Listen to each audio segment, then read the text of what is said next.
जय हिंद दोस्तों, स्वागत है आपका आपके अपने यूट्यूब चैनल सटीक स्टडी में। दोस्तों ये हमारी सीटेट की पहली क्लास होगी जिसमें हम मैथ की प्रैक्टिस करेंगे, यानी प्रीवियस ईयर जितने भी प्रीवियस ईयर होंगे सीटेट के प्रीवियस ईयर सेट उन सभी को लगाएंगे। बहुत अच्छे से प्रैक्टिस करेंगे, एकदम बेसिक से शुरुआत करेंगे और एक एक कॉन्सेप्ट क्लियर करते हुए चलेंगे। चलिए शुरू करते हैं। तो दोस्तों ये पहला क्वेश्चन है, इसमें कह रहा है एक सरल रेखा पर स्थित बिंदुओं की संख्या क्या होती है। एक सरल रेखा पर स्थित बिंदुओं की संख्या क्या होती है दोस्तों? किसी भी सरल रेखा पर स्थित बिंदुओं की संख्या असंख्य होती है। कितनी होती है? असंख्य होती है, जो कि ऑप्शन हमारा डी हो जाएगा। कहने का मतलब किसी रेखा पर बिंदु जो स्थित होते हैं वो असंख्य होते हैं, जिनको गिन नहीं सकते। असंख्य मतलब गिन नहीं सकते। कोई भी रेखा का निर्माण तभी होगा जब हम सीरीज में यानी सीक्वेंस में बिंदुओं को रख दें। तो बिंदुओं को मिलाने के बाद जो रेखा मिलती है उसको कहते हैं रेखा। ठीक, यानी किसी भी रेखा पर स्थित बिंदुओं की संख्या असंख्य होती है। ऑप्शन हमारा डी सही हो जाएगा।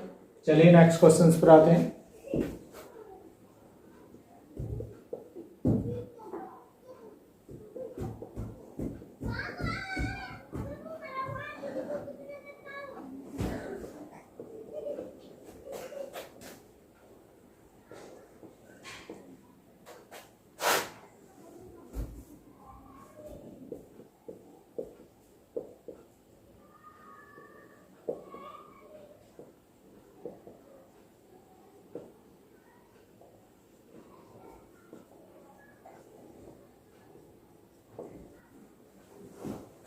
चलिए इसको लगाते हैं। इसमें क्या है दोस्तों, ये 2160 है, जिसके फैक्टर किए तो ये इसके बराबर आया। तो कह रहा है कि इसका मान ज्ञात कीजिए। सबसे पहले दोस्तों हमें ए, बी और सी इन तीनों के मान पता होने चाहिए। ए, बी और सी तीनों के मान पता होने चाहिए। तो इनको कैसे निकालेंगे दोस्तों? हमें जो 2160 दिया उसके फैक्टर करेंगे, 2160 के फैक्टर करेंगे, यानी गुणनखंड करेंगे। लास्ट में यदि 0 होता है तो उसमें 2 से भाग चली जाती है, 2 से भाग देंगे।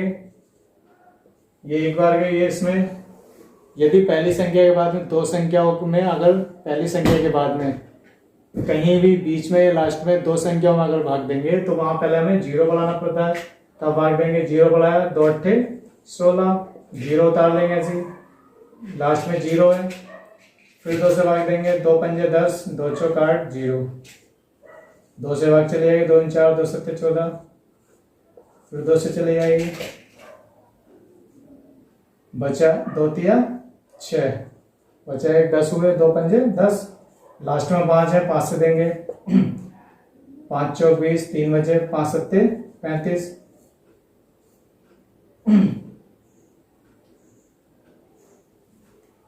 कहीं मिस्टेक हो रही है?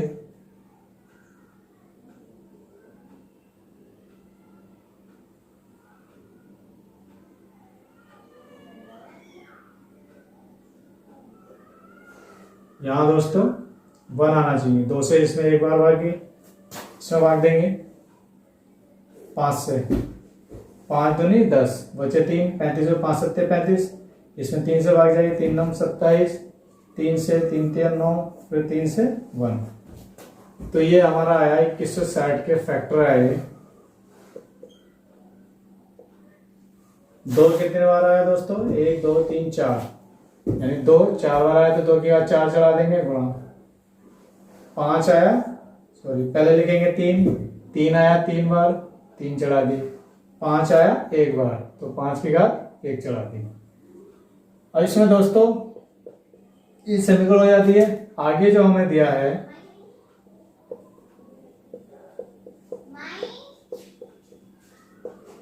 ये समीकरण 2 हो गई। इसमें जब हम तुलना करेंगे तो 1 की घात 2 की घात यहाँ a है, यहाँ 2 की घात 4 है, तो a का मान कितना हो जाएगा? 4। बी का मान हो जाएगा 3 और सी का मान हो जाएगा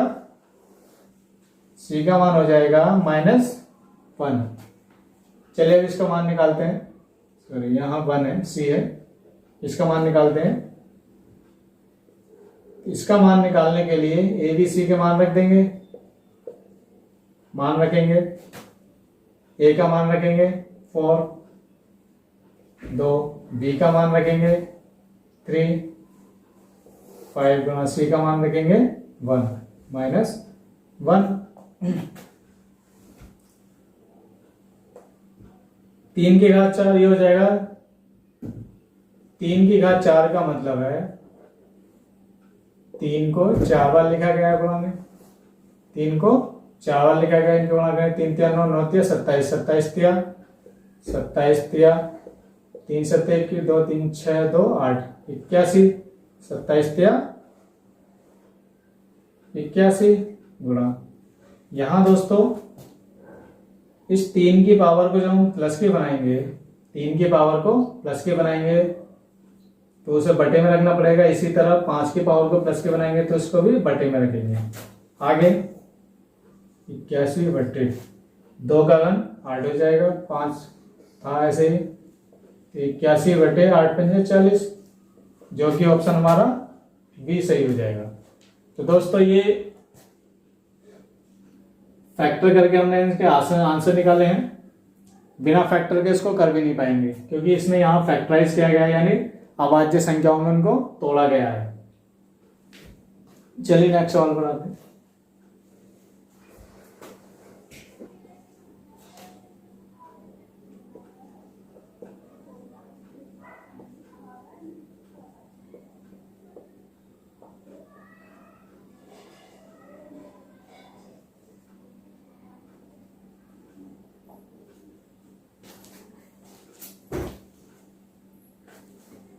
इसको लगाते हैं दोस्तों।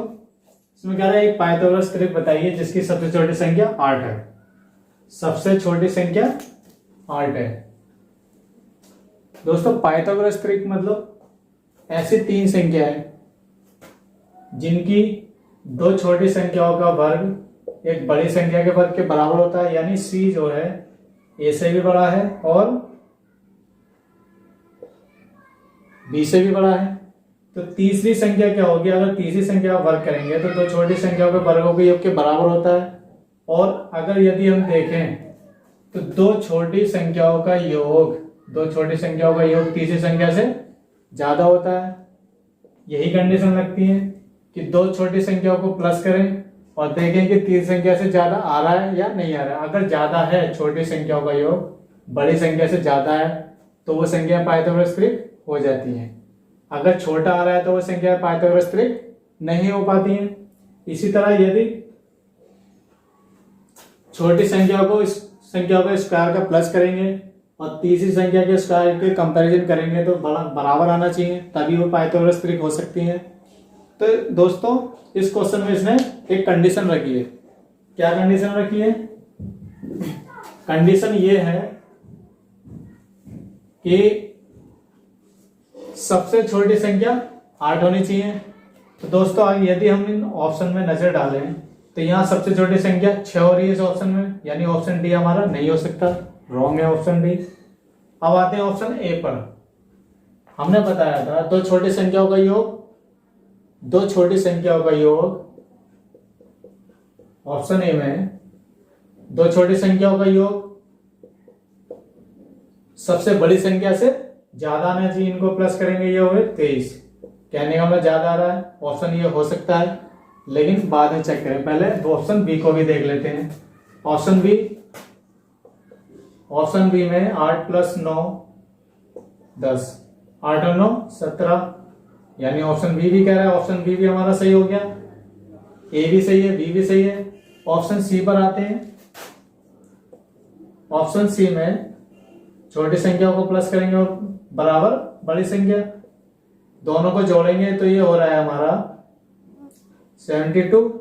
कहने का मतलब 2 छोटी संख्याओं का योग बड़ी संख्या से छोटा हो गया, तो ऑप्शन सी भी हमारा नहीं हो सकता। ऑप्शन सी को काटेंगे। अब हम इनको चेक करेंगे, ऑप्शन ए और बी को। चलिए ऑप्शन ए और बी पर आते हैं। स्क्वायर करके चेक करेंगे कैसे, छोटी संख्याओं का वर्ग करेंगे बराबर सबसे बड़ी संख्या। 8 का वर्ग 64, 15 का वर्ग 225, 17 का वर्ग 289, 17 का वर्ग 289 होता है। इनको प्लस करेंगे, 4 5 9, 6 और 2 8, यानी ऑप्शन हमारा ये सही हो रहा है। तो ऑप्शन हमारा ए सही हो जाएगा, ऑप्शन ए सही हो जाएगा। ऑप्शन बी क्यों नहीं चेक किया हमने, क्योंकि दोस्तों ऑप्शन ऑलरेडी 2 ऑप्शन कैंसिल हो चुके हैं, गलत आ चुके हैं। तो ऐसा नहीं हो सकता कि 2 ऑप्शन, किसी एक क्वेश्चन में 2 ऑप्शन सही हो जाए, यानी इन दोनों में से किसी एक को सही होना पड़ेगा, जो कि ऑप्शन ए हमारा सही बैठ रहा है। तो ऑप्शन बी को हम चेक नहीं करेंगे, तो ऑप्शन बी हमारा गलत हो जाएगा। तो चलिए दोस्तों नेक्स्ट सवाल पर आते हैं।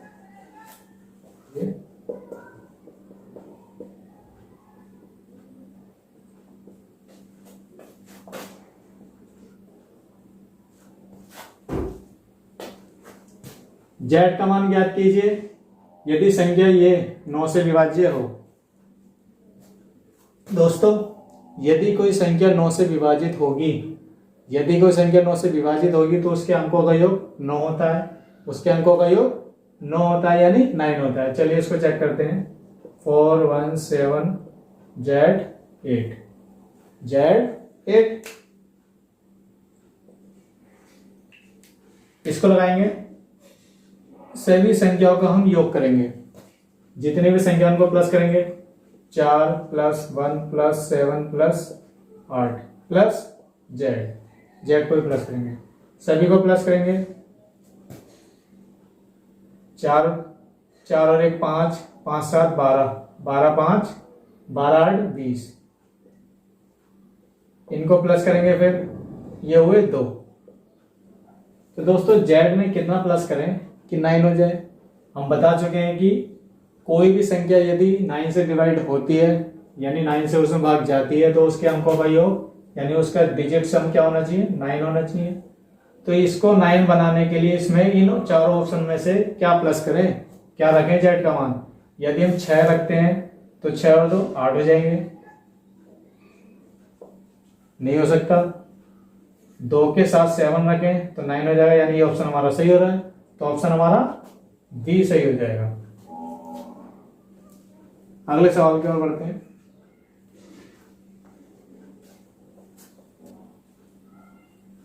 दोस्तों यदि आपको समझ आ रहा है थोड़ा बहुत भी, मुझे उम्मीद है सब काफी कुछ समझ में आ रहा होगा आपको, तो वीडियो को लाइक और चैनल को सब्सक्राइब करेंगे और अपने दोस्तों में भी शेयर करेंगे, ताकि आपके दोस्तों का भी भला हो आपके साथ साथ। चलिए आगे बढ़ते हैं।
चलिए इसको लगाते हैं। इसमें कह रहा है दोस्तों, किसी आयताकार खेत का विकर्ण 17 मीटर तथा परिमाप 46 मीटर है, तो खेत का क्षेत्रफल ज्ञात कीजिए। दोस्तों इसमें आयताकार खेत कह रहा है, वो आयत जिसके आमने सामने के बजाय बराबर होती हैं, जिसके आमने सामने भुजाएं बराबर होती हैं। ये भुजा इसके बराबर होगी और ये भुजा इसके बराबर होगी। ये हमारी हो जाएगी लंबाई और ये हो जाएगी चौड़ाई। लंबाई को L से प्रदर्शित करते हैं, चौड़ाई को B से। ठीक, अब दोस्तों आ जाता है कि आयत का क्षेत्रफल। आयत का क्षेत्रफल, आयत का क्षेत्रफल का सूत्र होता है दोस्तों लंबाई गुणा चौड़ाई। आयत का परिमाप,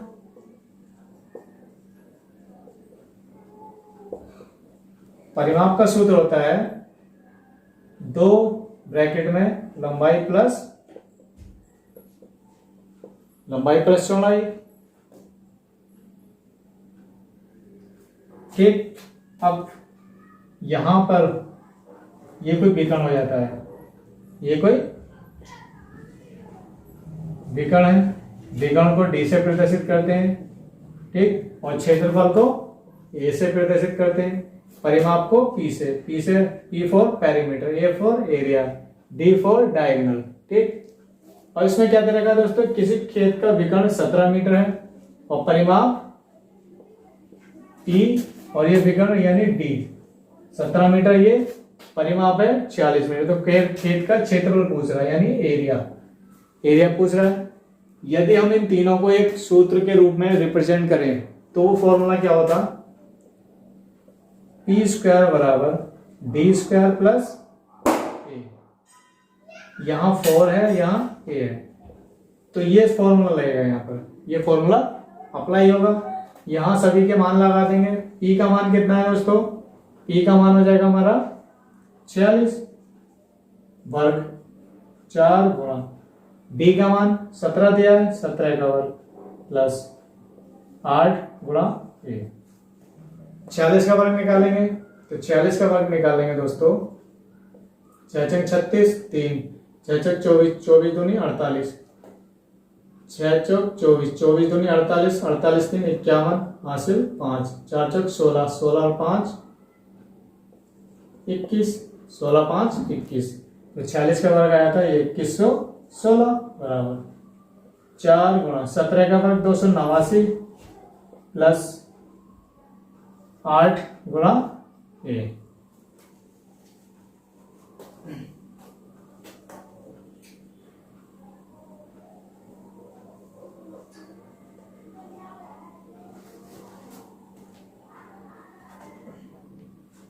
इनके मल्टीप्लाई करेंगे,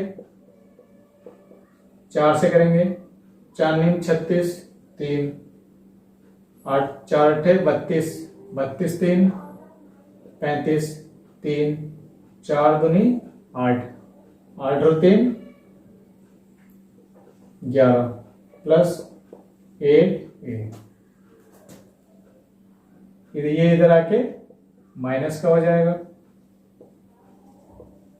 इनको घटाएंगे, 2116 में से 1156 को घटाएंगे, 6 में 6 गया 0, नहीं जाएगा दाई ले लेंगे, 11 11 5 गया 6, यहाँ बचा 0 9, ये हो जाएगा 4 9 36 3 8 चौक 32 3 35 हासिल 3 4 दिन 8 और 3 11 1156 प्लस 8 8, ये इधर आके माइनस का हो जाएगा।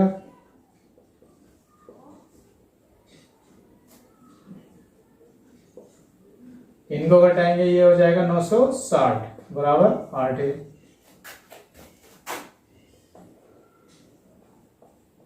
आठ उधर जाके भाग में जाएगा, 8 से भाग देंगे, 8 के 8 बचा 1 16 8 दूनी 16 120 मीटर स्क्वायर।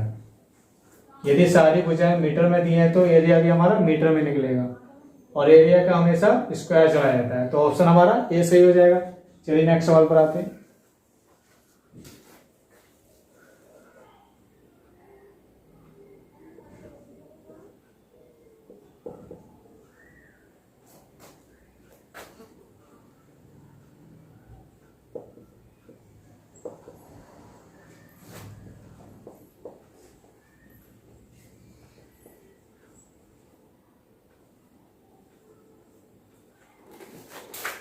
इसको लगाते हैं दोस्तों, ये हमें सरल करना है और बताना है कि क्या ऑप्शन हमारा सही होगा।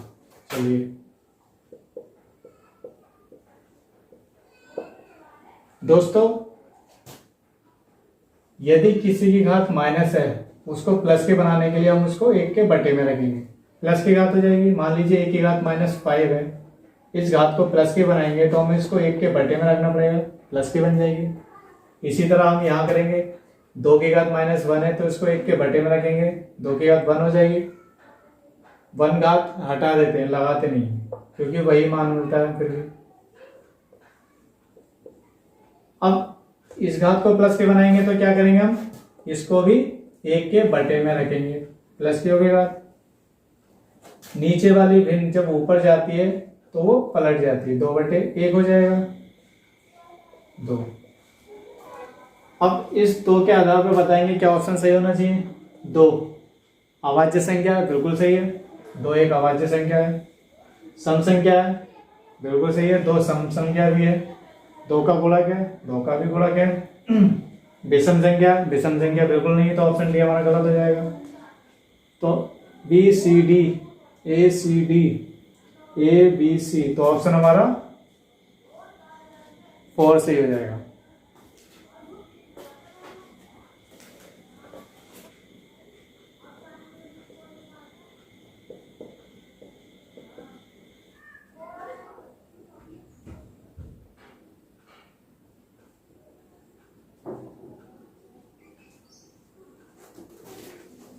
इसको देखते हैं, क्या ना निम्न में से कौन सा कथन सही होगा। सबसे छोटी अभाज्य संख्या 1 है, बिल्कुल गलत। 1 ना तो भाज्य है ना ही अभाज्य है, तो ऑप्शन ए हमारा गलत हो जाएगा। 1 अभाज्य संख्या विषम हो सकती है, बिल्कुल सही है। मान लीजिए 15 है, 15 है, एक विषम संख्या है, इसमें भाग 3 से भी चली जाएगी, 5 से भी चली जाएगी और 15 से भी चली जाएगी, तो ये ऑप्शन हमारा सही हो जाएगा। एक भाज्य संख्या विषम हो सकती है। सी, कोई सम अभाज्य संख्या नहीं है, बिल्कुल गलत। सबसे छोटी अभाज्य संख्या हमारी 2 ही होती है, उसके बाद में 3, 5, 7, तो सबसे छोटी अभाज्य संख्या हमारी क्या होती है, सम होती है, लेकिन वो 11 सम नहीं होती है, तो ऑप्शन सी गलत हो जाएगा। 2 अभाज्य संख्याओं का योग सदैव अभाज्य संख्या होती है। चलिए इसको चेक करते हैं। ये 5 और 7 दोनों अभाज्य संख्या, इनको प्लस करेंगे, कितना है 12। 12 तो अभाज्य नहीं है, भाज्य है, तो ऑप्शन डी हमारा गलत हो जाएगा। तो ऑप्शन हमारा बी सही हो जाएगा।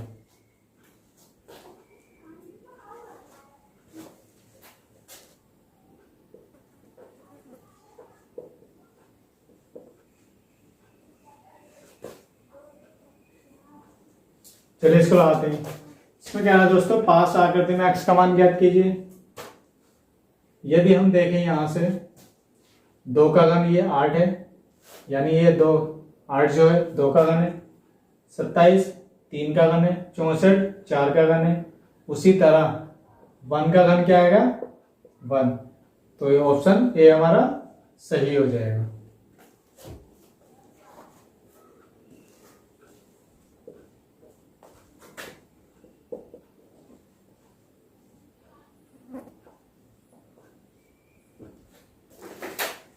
इसको लगाते हैं। इसमें कह रहा है एक घन का आयतन संख्यात्मक रूप में भुजाओं की लंबाई के योग के बराबर है, तो घन का संपूर्ण पृष्ठीय क्षेत्रफल वर्ग इकाई में ज्ञात कीजिए। इसको करते हैं। तो दोस्तों घन में हमारी सारी भुजाएं बराबर होती हैं। घन में सारी भुजाएं बराबर होती हैं। यह हमारा कोई घन है जिसकी सारी भुजाएं बराबर है। मान लीजिए ए है, सारी भुजाएं बराबर है। अब दोस्तों कह रहा है घन का आयतन संख्यात्मक रूप में भुजाओं की लंबाई के योग के बराबर है। घन का आयतन v भुजाओं की लंबाई के योग के बराबर। दोस्तों प्रत्येक भुजा ए है, यानी प्रत्येक भुजा समान है, ए है, तो घन में कितनी भुजाएं हो सकती है 12 हो सकती है, क्योंकि 3 4 भुजाएं नीचे 1 2 3 4 और 4 ही भुजाएं खड़ी हैं 8 और 4 ही भुजाएं ऊपर हैं 12। तो टोटल कितनी भुजाएं हुई 12 ए योग के बराबर हो गई। ठीक। अब दोस्तों घन का जो आयतन का जो सूत्र होता है, घन का जो आयतन होगा भुजा की घात 3 होता है बराबर 12 ए। यहां दोस्तों ये ए जब यहां बटे में आएगा इससे एक घात कम हो जाएगी, यानी ए स्क्वायर बराबर 12 आया, ए स्क्वायर का मान 12 आया। अब वो कह रहा है संपूर्ण पृष्ठीय क्षेत्रफल, तो संपूर्ण पृष्ठीय क्षेत्रफल के लिए सूत्र होता है दोस्तों, संपूर्ण पृष्ठीय क्षेत्रफल का सूत्र होता है 6a स्क्वायर। यहां पर ए स्क्वायर का मान रखेंगे 12, इन दोनों की मल्टीप्लाई करेंगे बारछंग 72, तो ऑप्शन हमारा बी सही हो जाएगा।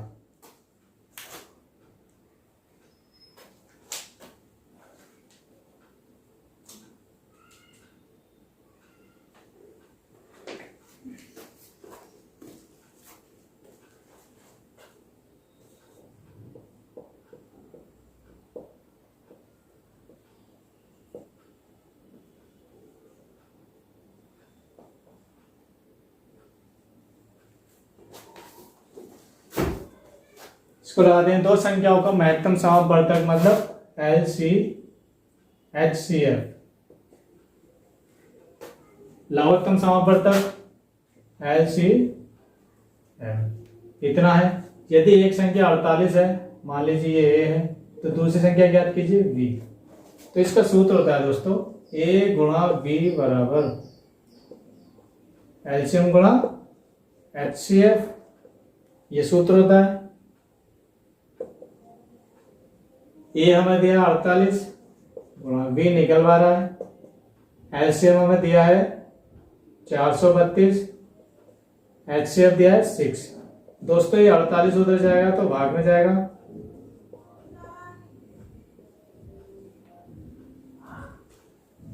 छह से एक बार कैंसिल हुआ, 6 से 8 बार 8 छंग 48, इसको 8 से भाग देंगे,